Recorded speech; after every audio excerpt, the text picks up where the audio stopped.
Selamat jumpa di perkuliahan online analisis jabatan. Pembahasan ini akan mengacu pada teori, peraturan pemerintah, dan juga praktek di lapangan. Yuk kita ke silabus dulu.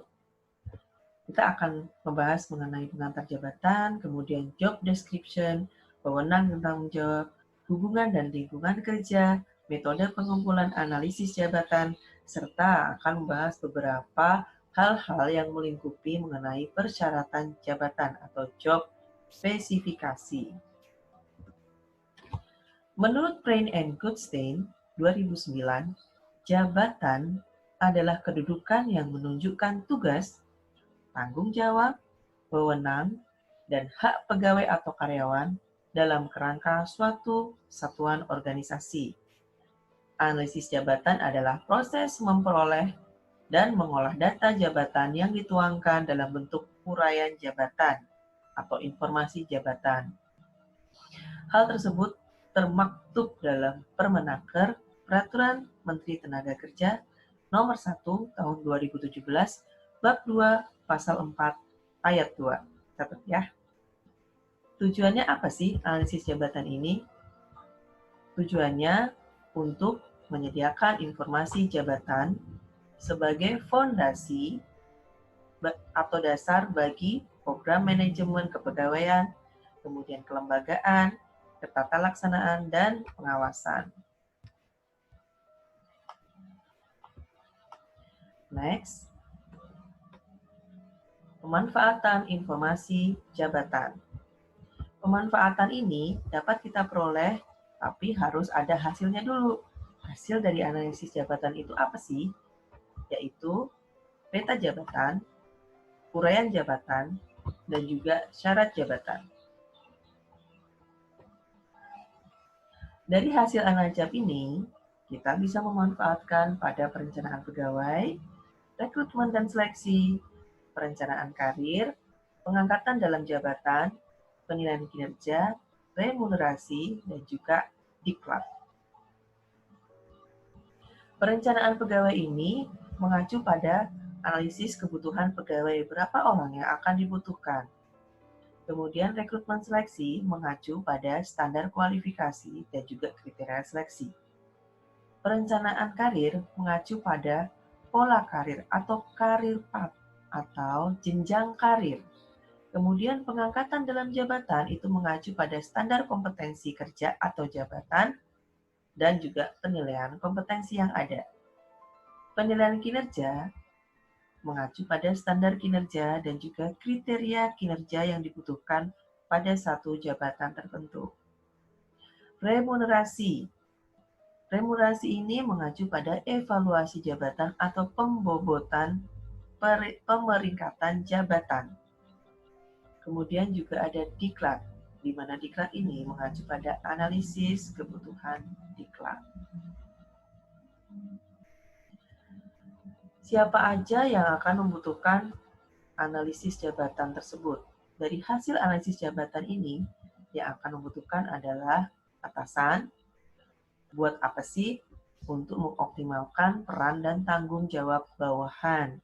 Kemudian ada pimpinan organisasi untuk dapat memimpin dan memberikan motivasi agar pemegang jabatan menghasilkan kinerja yang optimal. Kemudian pemegang jabatan itu sendiri sebagai panduan dan pedoman kerja serta mengetahui apa yang harus dilakukan dan diharapkan dari organisasi. Jadi tahu dong ya, job holdernya atau pemegang jabatannya tahu apa sih tugasku di sini, ya. Perekrut untuk mengetahui kandidat yang tepat dan paling cocok sesuai dengan kebutuhan jabatan. Ini juga bisa disebut sebagai right man on the right place. Kemudian trainer. Trainer itu buat apa ya mengetahui analisis jabatan? Untuk mengetahui kebutuhan pelatihan bagi pemegang jabatan. Apa nih yang kurang dari kriteria yang dibutuhkan? Next. Ya, selanjutnya asesor. Asesor ini untuk melakukan analisa terhadap pemegang jabatan. Perencana karir untuk menempatkan individu sesuai dengan peran, tanggung jawab, dan kebutuhan organisasi. perencanaan dan pengembangan organisasi atau Organizational Development and Planner. Untuk apa sih hasil analisis jabatan itu mereka gunakan? Untuk membuat perencanaan pengembangan organisasi yang membutuhkan pemahaman tentang jabatan dan jenis peran atau tanggung jawab yang diperlukan. Kemudian, siapa lagi yang akan membutuhkan hasil dari analisis jabatan? Job evaluator. Job evaluator ini akan membobot jabatan dan membandingkan jabatan lain di dalam suatu organisasi. Contoh, seorang manajer akan dibobot jabatannya dengan seorang supervisor atau seorang staff atau seorang general manager dan lain sebagainya. Kemudian next. Jadi, sekumpulan orang ini adalah proses MSDM, Manajemen Sumber Daya Manusia. Berawal dari sekumpulan orang, kemudian sekumpulan orang itu membentuk organisasi yang membuat tujuan. Jadi, untuk mencapai tujuan ini, mereka harus bagi tugas dong, pembagian tugas dan wewenang yang tertuang dalam jobs atau job desk. Nah, pembagian ini akan mengacu pada job analisis. Hasilnya berupa job description dan juga job specification. Job analisis ini akan bermanfaat pada, tadi sudah ya, bermanfaat pada job evaluation, siapa yang akan melakukan, yaitu job evaluator. Kemudian ada Human Resource Planning atau HRP. Dari planning SDM ini terjadilah rekrutmen, kemudian terjadilah seleksi dan placement. Apa bedanya rekrutmen dan seleksi? Dijawab ya.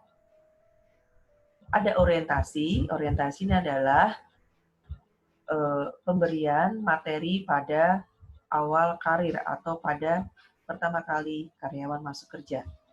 Kemudian adanya pelatihan dan pendidikan, kemudian akan diukur performance appraisal-nya atau kinerjanya, kemudian pemberian sistem imbalan. Pemberian sistem imbalan ini juga akan dipengaruhi oleh job evaluasi. Performance appraisal akan menentukan karir planningnya dia atau si pemegang jabatan. Kalau jelek bisa juga sampai di PHK ya. Kayak kerja yang bagus. Kemudian dari karir planning ini ada promosi, mutasi, dan demosi.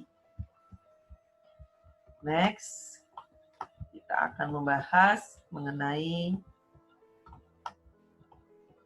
jenis jabatan dan bentuk jabatan. Jenis jabatan itu ada struktural dan juga ada non-struktural. Dibaca ya. Struktural contohnya direktur, kepala divisi, kepala bagian, dan kepala seksi.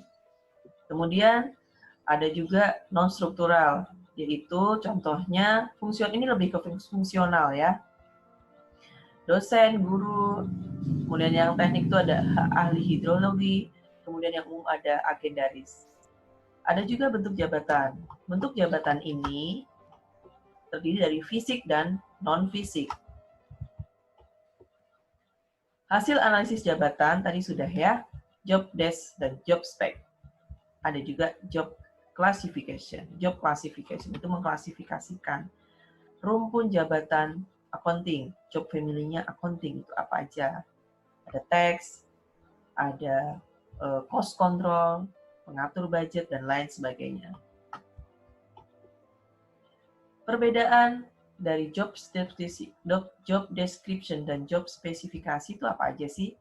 Menjelaskan, kalau job description itu menjelaskan tentang bagaimana pekerjaan dan tugas yang akan dilakukan, kemudian menjelaskan informasi mengenai tempat kerja, waktu kerja, gaji, dan tanggung jawab. Kemudian ada juga menjelaskan apa yang harus dilakukan dalam pekerjaan tersebut. Apa yang harus dilakukan ya? Jadi nggak kebingungan karyawannya. Sedangkan job spesifikasi itu meliputi berisi persyaratan dan kemampuan yang dibutuhkan untuk pekerjaan tersebut. Butuh orang yang tough gitu. Butuh orang yang bisa bahasa Inggris. Cascistus. Jadi ketika menyampaikan presentasi kepada jabatan ekspatriat atau pemegang jabatan atasannya, mungkin dia bekerja di multinational company, dia akan bisa menjelaskan dengan baik dalam bahasa Inggris yang lancar dan bisa dipahami. Kemudian apalagi job spec itu berisi tentang informasi mengenai persyaratan umur, kualifikasi, dan pengalaman kerja. Jadi kalau staff nggak mungkin ya laki-laki usia 40 tahun, staff accounting. Kayaknya nggak mungkin deh kalau staff 40 tahun. Ya, itu contohnya. Menjelaskan kriteria dan syarat dari pekerjaan tersebut. Dapat mempresentasikan dengan baik, dapat mempresentasikan dalam bentuk bahasa Inggris atau bahasa Jepang atau bahasa Jawa gitu. Dia harus bisa menguasai bahasa Jawa. Ya, contohnya. Kemudian next lagi. Butir informasi jabatan. Apa aja sih? Ada identitas jabatan, uraian jabatan atau job description, ada syarat jabatan atau job specification. Nah, identitas jabatan itu ada nama jabatan, kode jabatan, unit kerja jabatan, letak dalam struktur, posisinya tuh di mana sih di struktur itu gitu. Kemudian ada ikhtisar jabatan. Sedangkan di uraian jabatan, ada uraian tugas, bahan kerja, alat kerja, hasil kerja, tanggung jawab, wewenang, korelasi jabatan, kondisi lingkungan kerja, atau keadaan resiko bahaya. Kalau di perusahaan chemical itu atau perusahaan kimia gitu memproduksi alat-alat kesehatan yang berisi obat-obatan gitu, resiko bahayanya cukup tergolong sedang dan tinggi. Kemudian ada syarat jabatan, pangkat dan golongan, ruang pendidikan yang dibutuhkan, pelatihan, misalnya untuk HR supervisor dia harus pernah mengikuti pelatihan HR apa gitu misalnya, atau pelatihan apa gitu, pelatihan leadership skill gitu misalnya. Pengalaman kerja berapa tahun yang dibutuhkan untuk menduduki sebuah jabatan HR supervisor. Kemudian ada pengetahuan apa sih yang dibutuhkan untuk menduduki seorang HR supervisor. Pengetahuannya apa? Rekrutmen. Dia tahu nggak tentang rekrutmen? Rekrutmen itu apa ya? Seleksi itu apa ya? Bedanya apa? Itu contohnya ya. Keterampilan. Kemudian bakat kerja, temperamen kerja, minat kerja, upaya fisik, kondisi fisik, dan fungsi pekerja. Temperamen kerja itu membutuhkan seorang yang teliti misalnya, atau seorang yang tidak mudah marah-marah. Itu juga akan tersampaikan atau tersajikan pada syarat jabatan. Nah, ini contoh detailnya ya. Saya membuatkan nih buat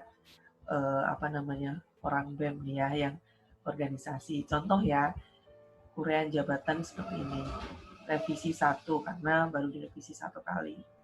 Kemudian tanggal-tanggal berapa halaman, maksudnya berapa halaman total semua laporan analisis jabatan ini. Apa yang ada di situ? Posisinya, tadi ya, identitas jabatan. Oh, dia posisinya sebagai kepala divisi media dan komunikasi. Position code-nya atau kode posisinya 2.1 misalnya, karena dia di layar kedua setelah ketua BEM. Jadi ketua BEM itu di atas, kemudian ada wakil ketua BEM, kemudian ini contoh aja sih. Wakil ketua BEM 2, ini mungkin bisa 3, yang kepala divisinya. Kemudian melaporkan kepada siapa? Contoh misalnya dia harus melaporkan kepada ketua BEM. Divisinya apa? Media dan komunikasi. Tujuan jabatannya apa? Melakukan sosialisasi program atau event yang diadakan BEM atau fakultas. Dimensi jabatan. Tanggung jawab pekerjaan itu tanggung jawab perlengkapan ya. Jadi ada komputer dan juga HP. Mungkin untuk menghubungi karena dia kan harus menghubungi orang-orang kan. Harus berhubungan dengan orang dalam fakultas, di BEM-nya sendiri, dosen, mahasiswanya, maupun di luar fakultas. Bawahan langsungnya ada 2 staf media, bawahan tidak langsungnya ada 8 junior staf komunikasi. Ini contoh ya. Posisi dalam struktur organisasi, dia di bawahnya ketua BEM, kemudian dia membawahi 2 staf, ini yang bawahannya langsung, yang indirect atau tidak langsungnya, bawahan tidak langsungnya adalah 8 junior staf komunikasi. Tugas jabatan. Tugas umumnya mengelola kegiatan branding fakultas dan BEM FPPSI sesuai dengan tupoksi, tugas pokok dan fungsi yang telah ditentukan. Melaporkan kegiatan divisi media dan komunikasi ke Ketua BEM sebulan sekali. Merencanakan program kerja dan kegiatan divisi media dan komunikasi sesuai arahan BEM dan fakultas. Mengorganisasikan tim dalam pelaksanaan kegiatan seperti seminar, event, dan lain-lain. Melakukan dan mengimplementasi program kerja bersama tim. Mengontrol seluruh kegiatan pelaksanaan sesuai prosedur. Menjaga kesulitan tim, menjaga hubungan baik dengan pihak fakultas, dosen FPPSI, pihak luar fakultas, staf admin atau TU. Apa sih kriteria kinerjanya? Mengadakan event atau seminar dengan bendera FPPSI. Jadi, kalau kepala divisi media dan komunikasi, dia kriteria kinerjanya itu adalah pengadaan event. Kalau dia nggak pernah ngadain event, berarti nggak perform dong. Gitu. Program kerja yang berjalan sesuai dengan rencana. Apa aja syarat pendidikannya? Nah, ini job spesifikasi ya. Nah, perbedaannya adalah persyaratan jabatan mahasiswa aktif FPPSI minimal angkatan 2017. Pengalaman kerja 2 tahun berkontribusi pada jabatan struktural BEM. Nah, misalnya seperti itu ya untuk informasi jabatan. Next, perkuliahan online akan membahas tentang wewenang dan akan membahas tentang job description. Stay tune, tetap sehat dan semangat.